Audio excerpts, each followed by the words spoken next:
ఇలాంటి పరిస్థితులు మన జీవితంలోకి వస్తే మనం కూడా ఈ మాదిరిని ఫాలో అవ్వాలని కదా చెప్తాడు.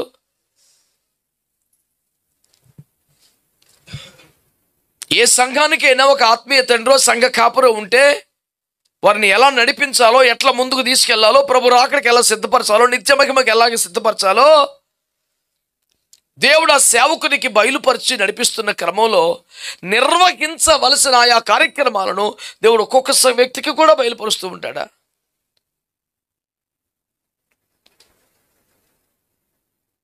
దేవుడు ఆ కాపురికి, ఆ సేవకుడికి ఆ బాధ్యతలు అప్పగిస్తూ పరిచయం చేస్తుంటాడు.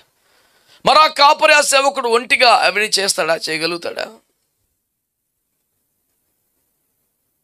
ఇలాంటి విపరీతమైనటువంటి భాష, కడుపులో దేవుని భయం లేని వ్యాఖ్యానాలు, అయ్యో నేను దేవునికి సంబంధించిన విషయాలు మాట్లాడుతున్నాను స్పృహ కూడా లేకుండా మాట్లాడే ఒక బరితెగింపు,